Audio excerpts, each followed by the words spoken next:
안녕하세요. 국어드림입니다. 시험을 앞둔 마지막 주말이죠. 여러분들이 질문을 많이 하셔서 그 내용들을 정리해 보았습니다. 물론 개별적으로 질문에 답하면 그만이지만 여러분들을 걱정하는 마음에서 준비했으니까 차분히 들으시고요. 시험 보실 때 큰 도움 받으시기 바랍니다. 자, 노찬성과 에반에서 제일 많이 질문해 주시는 것이 찬성이가 몇 살이었냐라는 나이를 질문 많이 합니다. 찬성이의 나이는 현재 12살이고요. 2년 전에는 아버지를 잃게 됩니다. 한 달쯤 뒤에 에반을 만나게 되죠. 8살 그 전후에는 졸음 쉼터에서 할머니가 일하셨죠. 그때는 찬성이가 잘 울었습니다. 10살 때 아버지가 돌아가셨을 때는 울음을 참을 수가 없었다라는 얘기는 이제 잘 울지 않았다. 보통 때는 이런 얘기죠. 12살 때 에반을 잃게 되었을 때 찬성이는 울지 않습니다. 대신 갓길을 혼자 걸어가죠. 왜 과거 얘기부터 시작했나요? 지금 현재와 과거를 대비시키기 위해서 과거로 갔다가 또 8살 때의 과거로 갔다가 다시 현재로 오는 이런 기법을 썼죠. 지금 현재는 12살이라는 거 기억하시고요. 노찬성이 돈을 얼마를 썼나요? 이것도 많이 물어봐요. 기본적으로 찬성이의 용돈이 하루에 2,000원이었다. 이 사실을 기억을 하셔야 되겠고요. 비상금으로 3만 원이 있다.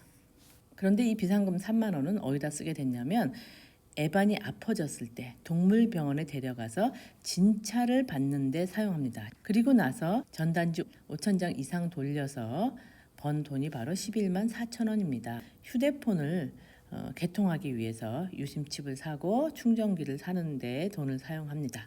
이 빨간검 지출이에요. 15,000원을 사용하기 때문에 용돈을 모읍니다. 그래서 4,000원이 추가가 돼서 10만 3천 원이 되죠. 휴대폰을 갑작스럽게 떨어뜨리게 됩니다. 그래서 휴대폰의 액정을 보호하는 필름을 붙이게 됩니다. 예상치 못한 지출 8천 원을 하게 되고 9만 5천 원이 남게 됩니다. 10만 원이 넘어야 되기 때문에 사흘 동안 용돈을 모아야 되죠. 그래서 사흘만 기다려 달라는 부분이 나옵니다. 드디어 사흘 뒤에 10만 1,000원이 됩니다. 대형 문구점을 가게 되고 거기서 터닝 메카드 캐릭터 케이스를 사게 됩니다. 핫바의 가격은 잘 모르겠어요. 10만 원에서 너무 멀어졌기 때문에 돈이 얼마가 더 들었다는 건 중요하지 않은 것 같습니다. 그래서 에반을 위해서 핫반을 샀다 하고 그 다음부터는 액수가 나오지 않습니다. 전체적인 흐름을 보시면요. 점점 병원비에서 멀어져 가고 있고 그렇게 된 주요한 동기는 휴대폰이 생김에 따라서 이것의 추가 비용 그리고 새로운 소비욕이 생기고 해서 병원비를 헐어쓰게 됐다라는 점을 기억하면 되겠죠. 이 중에 에반이라는 캐릭터를 찬성이가 좋아했어요. 메카드를 던지면 로봇으로 변신을 합니다. 찬성이에게 상상력을 주고 그리고 변신의 욕구에 대해서 나타내주는 캐릭터가 되겠습니다. 자, 찬성이가 자동차를 좋아한다고 했죠. 주변에서 보이는 사물들은 다 자기보다 큰데 자동차 미니어처는 자기보다 작죠. 자기 손바닥 안에 있죠. 그래서 이런 것들을 상상을 하는 그런 존재가 되는 거죠. 교통수단이고 이동수단이기도 하고 누구에겐가는 생계의 수단이기도 한데 이 차들이 많이 왔다 갔다 하는 그 고속도로 휴게소 이곳이 배경이 되면서 물질 문명의 상징 속에서 고립감을 느끼는 한 소년의 이야기다라고 보면 되겠죠. 쉬어가는 페이지로 가족의 이미지를 모아봤습니다. 가족이라고 한다면 우리가 보통 아빠, 엄마, 그 다음에 형제, 자매 이렇게 네 가족을 주로 생각하는데요. 사실은 가족이라는 것은 기쁨도 나누고 슬픔도 나누고 이런 것이 가족의 이미지가 아닐까 싶어요. 서로 편안한 시간을 가지는 사람들 그리고 뭔가를 나눠 먹죠. 항상 뭔가를 나눠 먹고 혹은 잠도 옆에서 자고 또 누군가는 차를 마시고 누군가는 떠들고 텔레비전도 보고 하면서 같이 공유하는 공간이 있는 게 가족이 아닐까 싶습니다. 여기 꼭 사람이 많아야 되는 건 아니고요.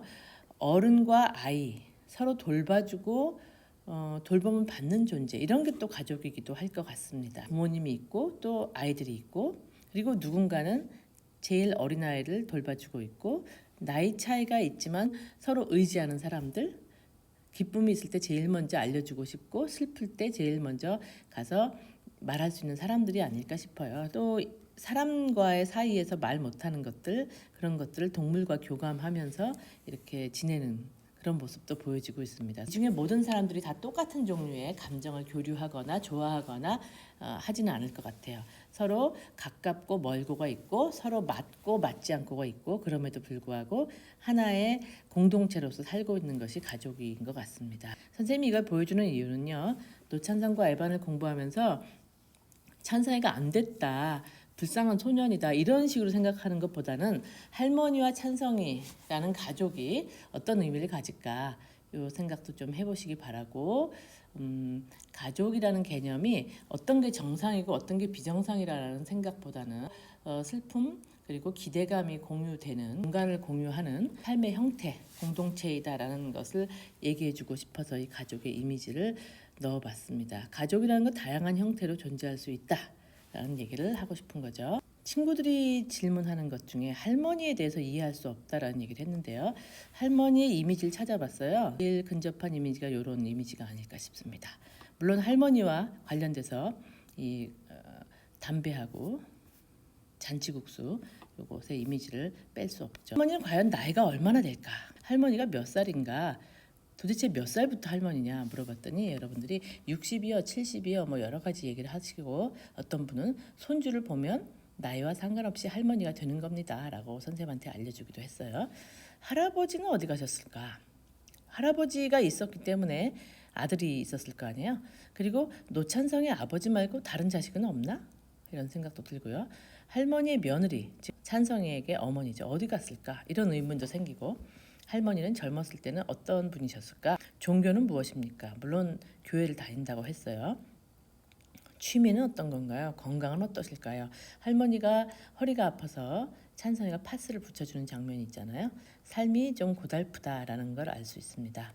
할머니 귀가 시간은 평균 10시고 그리고 약간 약주를 하신다든가 지인분들을 만나서 시간을 보내다 오시면 자정이 넘습니다. 할머니 자신의 생계를 꾸린다는 것도 있지만 찬성이라는 손주가 있기 때문에 그런 일을 계속 한다는 거 짐작할 수 있죠. 그래서 이런 질문을 넣어놓은 이유는 뭐냐면 할머니라는 단어에 함축된 의미 할머니라고 우리가 한 단어로 얘기하지만 그 할머니들은 다 다른 캐릭터를 갖고 있는 것이죠. 17살 여자 학생 이렇게 얘기했을 때 다 똑같은 식으로 생각하지만 17살이 얼마나 다릅니까? 우리 학교만 해도 17살이신 분들이 380명 계신데 다 아마 스토리가 다를걸요? 나이는 17살이지만 뭐 가족관계 다르고 가지고 있는 문화적인 백그라운드가 다르고 좋아하는 게 다르고 생긴 것도 다 다릅니다. 그리고 취미도 다르고요. 건강 상태, 체온 다 달라요. 자, 그러면 이 할머니가 담배는 언제부터 피셨을까? 왜 피셨을까? 어디서 주로 피시나? 이런 질문도 할 수 있죠. 언제부터 피셨나? 알 수는 없지만 하루 일과를 마치고 집에 와서 피십니다. 할머니의 리추얼이에요. 그리고 할머니는 항상 주여 용서하소서라는 말을 했죠. 그리고 용서하라는 게 무슨 뜻이냐라는 말에 한 번만 봐달라는 거야. 그리고 그냥 그렇다는 거야. 이렇게 할머니의 어법이 굉장히 특이하시거든요. 자기가 생각하는 기준에 훨씬 못 미치게 지금 찬성을 돌보고 있다. 자기 생활이 내가 원하는 대로 되지 않고 있다. 이런 회한을 담고 있는 말인 것 같고요. 그냥 그렇다는 거야 라는 얘기는 인식을 하고는 있지만 그걸 찬성이한테 다 설명해 줄 수 없다. 그러니까 많은 얘기들을 생략한 채로 찬성이에게 그냥 그렇다. 설명할 수 없다. 왜 설명하기에 너무 복잡하고 설명하다 보면 너무 구차하고 또 어린아이에게는 아직 말할 수 없는 부분이 있고 이런 걸 다 포괄적으로 그냥 그렇다는 거야 라는 말로 하거든요. 그래서 할머니와 찬성이가 의사소통이 되지 않는 이유 중에는 서로 가치관도 다르고 보는 관점도 다르지만 공유할 수 없는 감춰야 될 이야기가 서로에게 있다는 거죠. 찬성이도 자기가 에반을 위해서 알바를 해서 돈을 벌었다는 걸 얘기하지 않은 것처럼 할머니도 찬성이에게 차마 얘기하지 못한 것이 있을 거예요. 그래서 이런 부분에 대해서 뭉뚱그리는 어법이 바로 그냥 그렇다는 거야. 이런 식의 어법이라고 생각됩니다. 할머니가 초등학교도 들어가지 않은 찬성이에게 대학은 안 갈 거지라고 얘기했다는 것을 어떻게 해석하냐면 어떤 친구들이 묻더라고요. 할머니가 얘를 너무 귀찮아하는 거냐고 이렇게 묻는데 두 가지 측면에서 생각할 수 있을 것 같아요. 동물병원에서 수의사 선생님이 에반을 수술해도 좋고 안 해도 좋다라고 얘기했잖아요. 그럼 어떡하라는 얘기죠? 너의 선택이다. 안락사를 시켜주는 방법도 있다. 라고 얘기했거든요. 할머니도 대학 안 갈 거지? 이 얘기는 가지 말라라는 뜻은 아니고요. 대학을 보내면 얼마나 더 내가 일을 해야 되나, 앞으로 최소 10년 이상 더 일을 해서 뒷바라지 해줘야 될 텐데, 이런 걱정도 있는 거죠.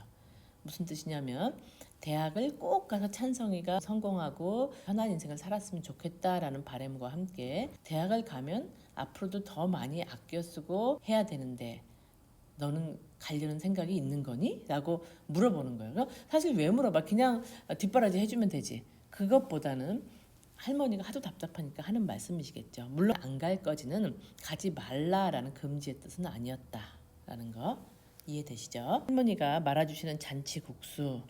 그 잔치국수라는 말이 상당히 좀 반어적으로 들려요. 잔치가 전혀 없잖아. 고속도로 휴게소에서 잔치하는 사람 없죠. 잔치 때 먹었던 국수야. 근데 이 잔치국수가 손님들한테 주는 기분 좋은 그런 흥겨운 국수가 아니야. 그냥 간단히 먹고 가는 국수고 별로 비싸지도 않죠. 그럼 할머니는 이 국수를 한 100그릇 이상 말아내면서 허리가 휘어질 정도로 아파지는 거죠. 할머니는 도대체 언제까지 일하실까요? 아마 찬성이가 대학을 간다면 계속 일을 하고 찬성이를 위해서 뒷바라지를 하시겠죠. 할머니가 찬성이한테 바라는 게 무엇이 있을까요? 나쁜 길로 빠지지 않고 자기 한 사람 역할을 해줬으면 하는 게 할머니의 바람입니다. 할머니한테는 찬성이가 바로 강아지고요. 이 다음에 커서 할머니한테 효도해라 이런 생각을 갖고 있습니다. 물론 보상을 바라는 건 아니지만 찬성이가 잘 커주기를 바라는 것이죠. 손주가 싫을 때는 언제일까요? 선생님이 찬성이 할머니로 빙의를 해본다면 다 늙은 강아지를 주워다가 자기 먹을 것도 없는데 참치에다 밥을 비벼준다든지 할머니가 갖다 준 통감자를 애반 먹이고 이럴 때 속상하겠죠. 내 손주가 나한텐 강아지인데 우리 강아지 먹을 것을 저 늙은 개가 뺏어 먹는다. 그렇게 생각하면 애반이라고 부르기도 싫겠죠. 저놈의 개새끼 빨리 갖다 버려 이렇게 생각하겠죠. 왜? 할머니한테는 찬성이가 최고니까요. 그러나 모수는 그 찬성이가 잘 자라기 위해서 이 늙은 개 애반이 필요한 거라는 그런 역설이겠죠. 할머니가 목사님과 나눈 대화가 무엇입니까? 이걸 굉장히 궁금해하십니다, 여러분들이. 과연 무슨 대화를 나눴을까요? 그것의 핵심에 할머니께서는 찬성의 아버지, 즉 아들의 사고를 미리 알았을까요? 이렇게 미스테리 극으로 이끌어가는 사람들이 있는데 목사님께 할머니가 어떤 하소연을 한다면 목사님 이것을 위해서 기도해 주세요. 우리 아들이 죽고 난 뒤 손주를 제가 맡아 키워야 되는데 너무 힘듭니다. 그리고 저놈이 앞으로 어떻게 될지 모르겠지만 제 말을 잘 듣지 않고 텔레비전만 보네요. 그리고 제 몸이 너무 힘들어서 이제 진짜 죽고 싶을 때가 있어요. 하나님이 저를 데려가 주셨으면 좋겠어요. 이런 말씀을 하신다면 목사님은 아마 야단을 치셨을 것 같아요. 위에서 기도도 해주시지만 그렇게 마음 약한 소리 하시려면 교회 나오지 마세요. 이렇게 말씀하실 수도 있을 것 같습니다. 그리고 몸에 안 좋으니까 술과 담배 이런 거 당장 끊으세요. 이렇게 얘기할 수도 있겠죠. 그래서 할머니가 이제 교회 나오지 말라고 했어 라는 말은 뭐 심각한 범죄를 토로했다라기보다는 이런 여러 가지 점들을 얘기하면서 목사님께서 충격요법으로 말씀하셨을 수도 있다는 거죠. 자, 아들의 사고를 미리 알았나요? 물론 추측할 수는 있습니다.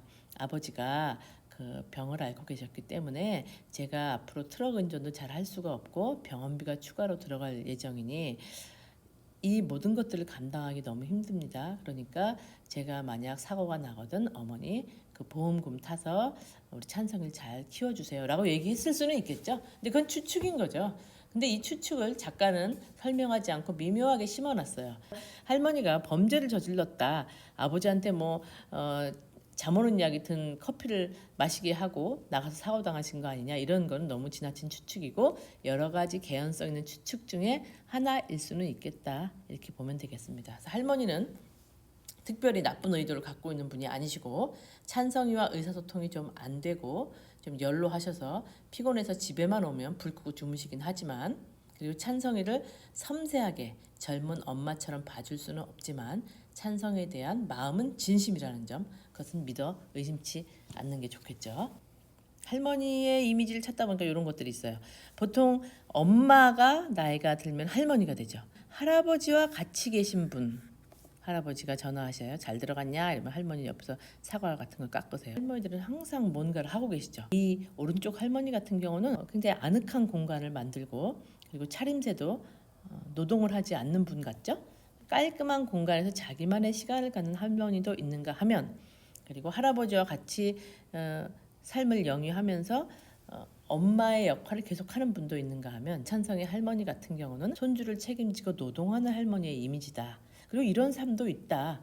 그런 것을 우리가 받아들여야 된다라는 거죠. 그래서 할머니의 이미지가 이런 분들하고는 조금 다르다라는 예시로 선생님이 넣었습니다. 전단지 알바를 같이 한 형 있죠. 이 형은 중학생이기 때문에 14살 이상 됐을 것으로 추측이 됩니다. 너 왜 돈 버냐? 이렇게 물었습니다. 어디서 물었냐면 아파트 계단에서 스포츠 음료를 마시면서 물었습니다. 병원비 때문이다. 처음엔 그 말을 듣고서 약간 동정하는 빛을 보였죠. 보통 알바를 하는 이유는 자기 용돈을 벌기 위해서인데 얘는 병원비 때문이구나 동정을 했죠. 내가 키우는 강아지가 아프다라고 했더니 요새는 동물병원 진짜 비싸라고 하면서 약간 동조를 해주었어요. 비속어를 쓰면서. 그렇게 세상 물정을 아는 척 했지만 안락사 때문이다라는 말을 듣자 이 형은 급히 동조를 못합니다. 왜냐하면 이 동네에서는 개가 죽는 것은 다반사인데 여기에다가 헛돈을 쓴다는 것에 대해서 이 형은 이해할 수 없는 거죠. 그러면서 뭐라고 얘기했냐면 또라이 아니야? 이렇게 얘기했어요. 찬성이보다 어른스러운 척하면서 왜 강아지가 늙으면 당연히 죽는 건데 그냥 내버려둬도 죽는데 거기다 돈을 쓰냐, 이렇게 힘들게 일하면서 너 제정신이야? 뭐 이런 의미가 바로 또라이 아니야? 이런 의미죠. 그래서 요거를 질문하는 친구들이 있어요. 이 형이 좀 불량스러워서 무슨 사건이 일어날 것 같다는데 그건 아니고요. 이 형의 세계관에서는 찬성이가 힘들게 알바해서 기껏 안락사 비용을 댄다는 것이 이해가 되지 않는다는 거죠. 알바 같이 한 형은 어른들의 사고방식을 갖고 있다는 거 알 수 있습니다. 그 다음에 질문하는 게 에반의 죽음에 관련돼서요. 주유소 형들이 대화를 나누죠. 역시 이 형들이라고 지칭하고 있지만 찬성이보다 나이가 많다는 점에서 아직 어른은 되지 않았지만 어른의 세계로 가기 위한 단계를 보여주고 있는 형들이죠. 이 형들은 미성년은 아닐 것이고 20살 이상 됐을 것으로 생각이 됩니다. 개가 지나가는 차에 일부러 뛰어든 것 같았다라고 이렇게 대화를 하는데, 이 일부러라는 말이 찬성이 아버지가 고의로 사고를 내서 보험료 보상금을 못 받은 것과 단어가 연결이 되죠. 그렇다면 에반이 자살했나요? 인물이 아니기 때문에 어떤 생각을 갖고 있었는지, 합리적 판단을 했는지, 혹은 그 생각을 우리에게 알릴 수 있는 그 공통의 언어가 없습니다. 그런데 여기서 에반이 자살을 했다고 굳이 설정해 놓은 이유는 아버지의 사고와 연관해서 이런 부분하고 연결이 있을 것 같아요. 찬성이가 에반을 동물병원 데려갔다 오면서 얼마나 아프면 죽고 싶을 만큼 아플까? 그리고 내가 그걸 몰라서 너무 미안하다. 네가 아픈 걸 난 모르는구나 라고 에반한테 얘기를 하고요. 우리 아빠도 그랬을까? 라고 아빠를 바로 연결시키는 장면이 있거든요. 에반과 아버지의 사고가 이런 단어와 찬성이의 그 생각 속에서 연결이 되면서 하나의 그냥 지나가는 사건, 유기견이 차에 치여서 로드킬 되었다라는 사건이 아니라 인생에서도 일어날 수 있는 여러 가지 사고에 대해서 이 어린 소년의 머릿속에 연결이 되는 거죠. 연결이 되고 더 이상 울지 않아요. 그것은 찬성이가 그만큼 성장했다는 것이고 갓길을 마구 가면서 자기가 가야 할 길, 자기가 살아갈 길에 대해서 생각하고 있겠죠. 찬성이가 이렇게 슬프면 고속도로 휴게소에서 또 다른 유기견을 주워서 키우면 되지 않을까요? 이렇게 얘기하는 사람도 있는데 절대 그러진 않을 것 같지 않아요? 또 다른 상실을 겪고 싶지 않고 에반에게 사랑을 주고 책임을 지려고 하면서 요만큼 세상을 알게 되고 요만큼 성장했다는 것을 의미합니다. 자, 여러분 선생님 설명이 좀 길어졌는데 이해가 되셨나요? 그러면 시험 잘 보시기 바라고요. 기운 내시고 파이팅 하세요. 이상입니다.